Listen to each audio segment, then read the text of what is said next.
நடுநிலைமை என்ற வார்த்தையை உபயோகிக்க மாட்டேன். நடுநிலைமையோடு இருந்தால் அல்லது நடுநிலைமை என்றாலே அதுவும் ஒரு ஐடியாலஜிக்கல் ஸ்டாண்டு தான். ஆனால் புதிய தலைமுறை அதையும் மீறி மக்களிடமிருந்து செல்லும் இடத்தில் என்ன நடக்கின்றதோ அந்த செய்திகள் மூலமாக நீங்கள் முடிவெடுத்துக் கொள்ளுங்கள் என்று மக்களையே முடிவெடுக்க வைப்பது தான் ஒரு உண்மையான செய்தி தரக்கூடிய ஒரு சேனலாக இருக்க முடியும். அந்த ஒரு அருமையான சேவையை புதிய தலைமுறை 4 ஆண்டுகளாக செய்து முடித்து இப்போது 5வது ஆண்டிற்கு அடியெடுத்து வைத்திருக்கிறார்கள். என்னுடைய வாழ்த்துக்களை தெரிவித்துக் கொள்கிறேன். அகவை 4 நிறைவு செய்து 5ஆம் அகவையில் அடியெடுத்து வைக்கும் புதிய தலைமுறைக்கு மனமார்ந்த வாழ்த்துக்கள்.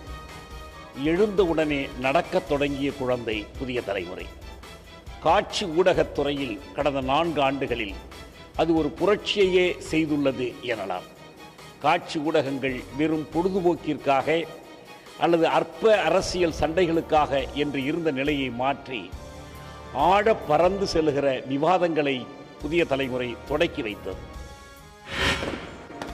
எவ்வளவு பரபரப்பான ஒரு நிகழ்ச்சி நடந்திருந்தாலும் அதில் இருக்கின்ற ஆழமான அரசியல் சமூக உள்ளடக்கங்கள் இருக்குல்ல, அதை வெளிப்படுத்துவதில் அது இப்போ நான் ஒரு கம்யூனிஸ்ட் கட்சிக்காரன் என்கிற முறையில், ஒரு கம்யூனிஸ்ட் என்கிற முறையில் எனக்கு அதை பற்றி இன்னும் ஆழமான இன்னும் விரிவான கண்ணோட்டங்கள் இருக்கின்றன, அதை பற்றி எதிர்பார்ப்புகள் இருக்கு, அது வேறு விஷயம்.